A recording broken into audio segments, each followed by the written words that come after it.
더불어민주당을 탈당한 이상민 의원이 국민의힘 합류를 공식화하면서 당적 변경에 대한 비판의 목소리도 나오고 있습니다. 자, 이에 대해서 내가 결별한 것은 민주당이 아니라 이재명 사당이다, 이렇게 입장을 밝히기도 했는데요. 특히 현재 지역구 대전 지역 내년 총선에서의 판세가 어떻게 될지도 관심이 쏠리고 있는 상황입니다. 국민의힘 이상민 의원 연결해서 직접 이야기 들어보겠습니다. 의원님 나와 계십니까? 네, 안녕하세요. 자, 의원님한테 더불어민주당 이상민 의원 하다가 국민의힘 네. 이상민 의원 하니까 좀 기분이 좀 묘한데, 국민의힘 입당하시니까 소회가 좀 어떻습니까? 마음이 편안합니다. 아, 편안하다고. 예?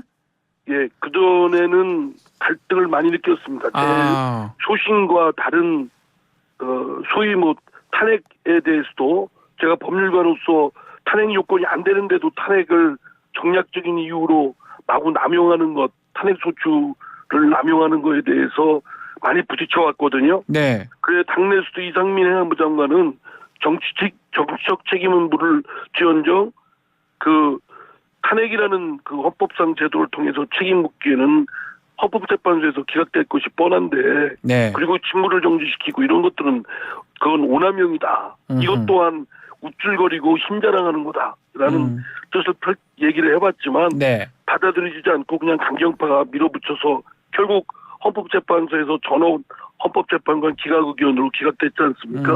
그 이후에도 수사 검사라든가 또는 그 한동훈 당시 법무장관에 대해서도 탄핵한다고 하고 막 도장 찍으라고 하고 뭐 이런 것들 등등에 대해서 네. 사실은 그런 정량용이고 이재명 대표 그 사법적 의혹에 대한 방패막이로 쓰이는 거에 대한 그 마음이 그 부끄러움과 양심의 가책을 느꼈는데, 그런 부끄러움과 양심의 가책을 떨치고 이제는 그런 거로부터 벗어나 있으니까 마음이 편안합니다. 자, 지금 얼마 안 되긴 했지만 지금까지 국민의힘 소속으로 계셔보니까 어떻습니까?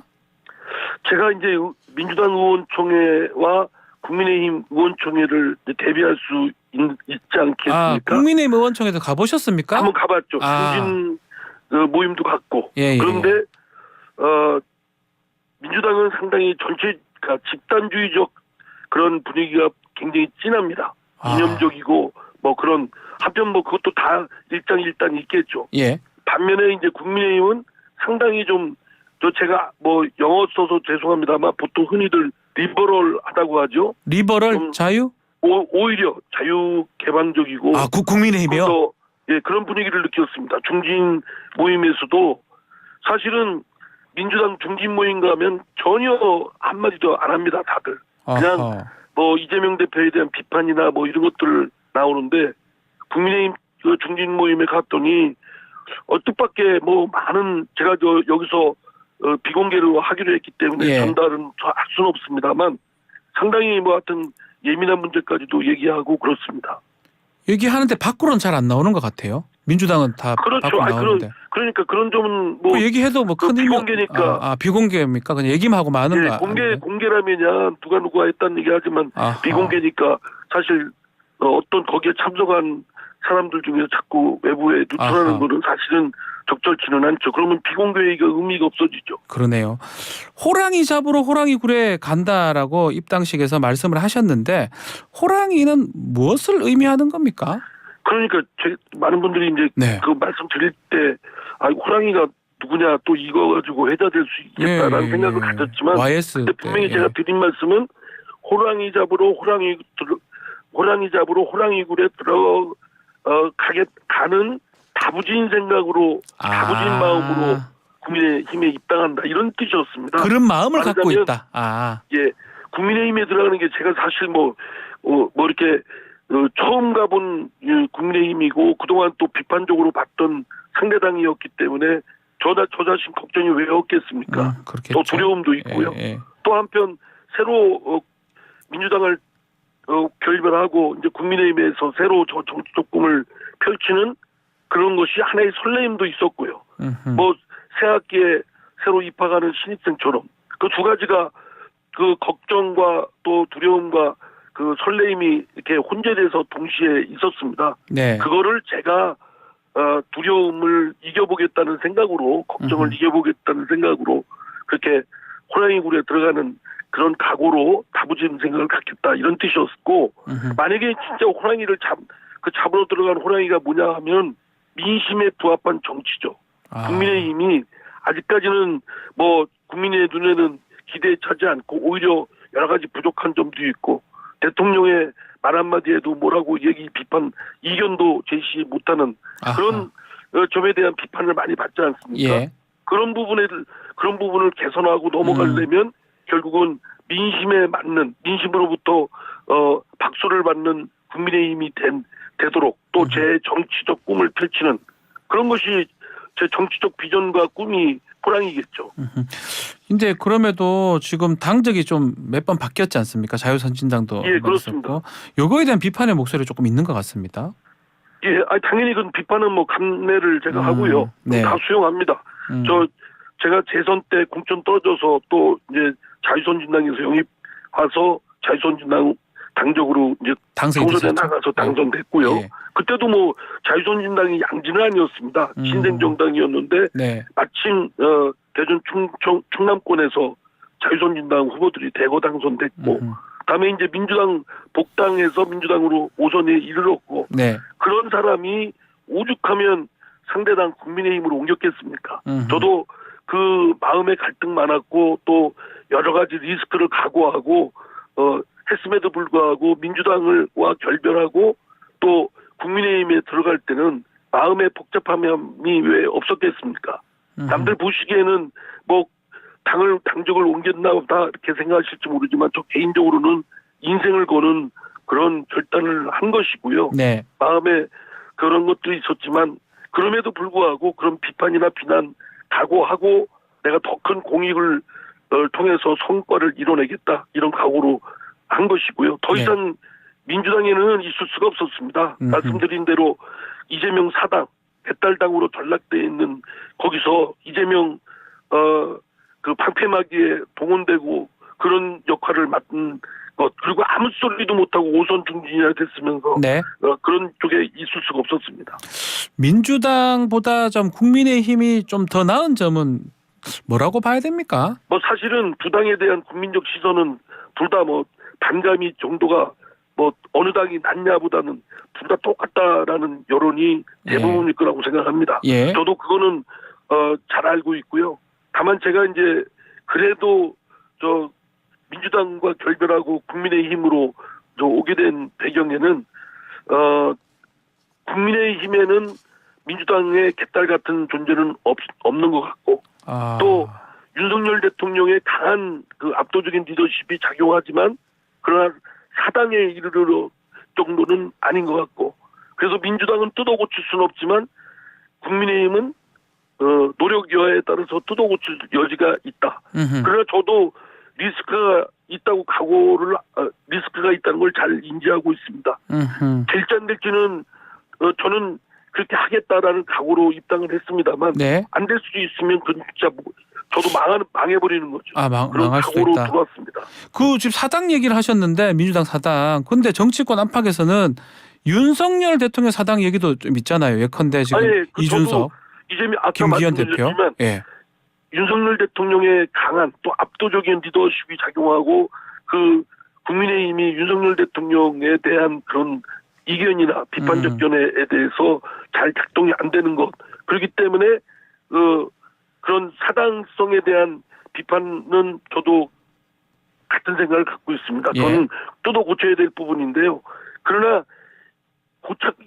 민주당처럼 이재명 사당이 완전히 구조화되고 고착화될 정도에 이르러지는 않았다. 윤석열 대통령도 국민의힘의 오너는 아니다. 이런 판단이 섰고 노력 여하에 따라서는 그 관계 조정을 잘 조정해낼 수 있겠다. 이런 생각도 듭니다. 그래서 그렇다면 선택지가 제3지대 지금 많이 뜨고 있는데 일로 가도 되지 않느냐 이런 얘기도 많은 것 같아요. 그런 고민도 했죠. 고민하셨군요. 그런 노력도 해보고요. 네. 사실은 그러나 제가 지난 12월 3일 날 탈당하고 저는 사실은 한 1, 2주 안에 저희 행로를 결정하려고 했는데 네. 신당의 움직임이 요즘 들어서 그랬지만 12월 하순까지는 불투명했지 않습니까? 지금도 저의 타임 스케줄하고 맞지도 않았고 아하. 그리고 자꾸 시간이 길어질수록 많은 분들은 1월 말까지 기다려봐라 이런 말씀도 있었는데 네. 만류하는 분도 있었는데 제가 자꾸 기웃거리는 것 같았습니다. 제 아. 자신이 감당하기가 어렵고 그리고 사실 신당을 좀 연합 세력을 좀 해보려고 노력을 좀 했는데 제가 하기에는 역량이 제가 부족하고 자신이 없었습니다. 그리고 우선 제일 큰 게 의욕이 솟구치지가 않았습니다. 의욕이 안 나왔다고요?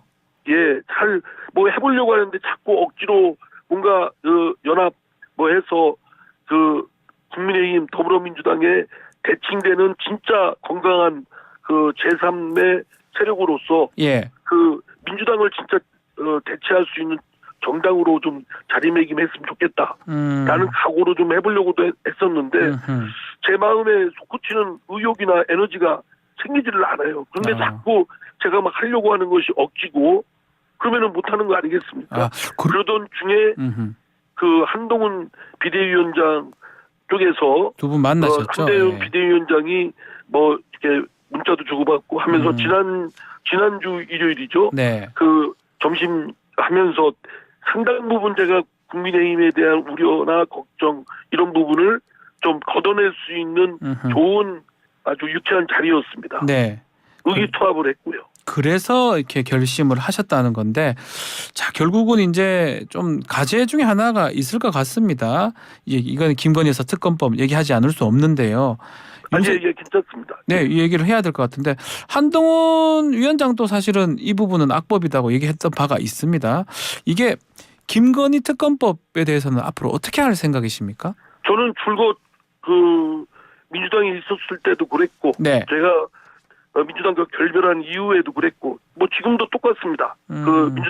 국민의힘에 입당한 이후에도 네. 제가 방송에서 그 질문이 하시면 김건희 여사의 주가 조작 건에 대해서는 검찰이 제대로 처리를 하지 못한 점이 의혹을 부풀린 측면이 크다. 물론 10여 년 전의 사건이고 윤석열 대통령이 결혼하기 이전의 사건이긴 하지만 네.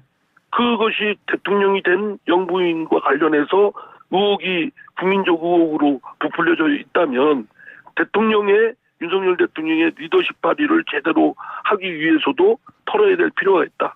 그러면 특검밖에 방법이 없다. 아하. 그런데 지금 뭐 일찍 시작을 했으면 모르겠는데 지금 총선을 코앞에 두고 특검을 한다고 하면 뻔하게 민주당의 의도는 총선용, 정량용으로 쓰겠다는 것 아니겠습니까? 예.